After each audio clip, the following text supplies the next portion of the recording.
If you know anything about tech, you and I know that you will be volunteered to fix a computer or help out at an event sooner or later. I recently found myself volunteered, since I have a home studio, to provide sound at a memorial service.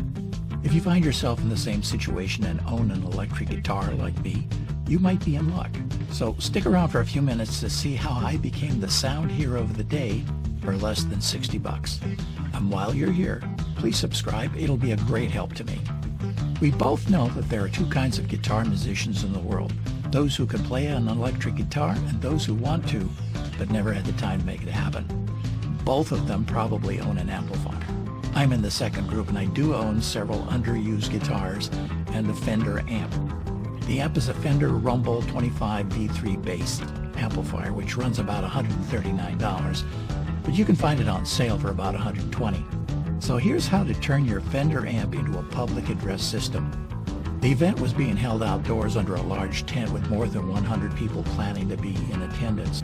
With the purchase of only 3 items, I was able to set up a public address system that worked perfectly and allowed everyone to hear all of the speakers. I'll put links below to show everything that I'm talking about here. Since I had the amp, I needed to connect a microphone to it. I found a very good one with the Behringer XM8500 for about $20. Next, I needed a longer XLR cable than I have in the studio. There was a CB1 MLC, I think it was, notes below. That was about $10, 20 feet long, and it was on sale. It's normally around $17. Pretty simple so far, and $30. However, there is the impedance mismatch to consider. Impedance is the effective resistance of an electric circuit or component to alternating current arising from the combined effects of ohmic resistance and reactance. Don't worry about that. Basically, you can't just plug a dynamic mic into a guitar amplifier. You need a transformer to match the impedance of the mic to the impedance of the amplifier. I'm sure there are numerous brands around, but I could only find one on Amazon. It was the Hosa MIT 435, notes below, about $25. So by simply connecting the mic to the cable, then the cable to the transformer, the only thing remaining was to plug it into the amp, where the guitar normally plugs in. As you probably know, the microphone has to remain behind the amplifier, or you create a sound loop known as feedback. Start with the volume set to the lowest level and slowly increase it until you have the desired level. If you aren't hearing much, turn the volume down and then press the boost button. Then slowly increase the volume knob.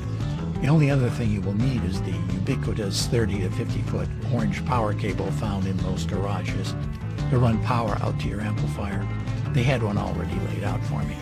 By the way, I brought a few extra power cords just in case, and I grabbed all our doormats to place over the orange cord to reduce the possibility of someone tripping on the cable. So the results of my efforts? The 2-hour event went without a hitch and everyone was pleased. The final icing on the cake for me was the minister who officiated the event saying to me afterwards that this was the best PA system he had seen in a long time. So check to see where you put that old guitar amp in case you need to set up a PA system sometime. And while you're at it, plug your guitar in and get back in the groove to become the rock star you were meant to be. Thanks for watching. Please help by subscribing. See you next time.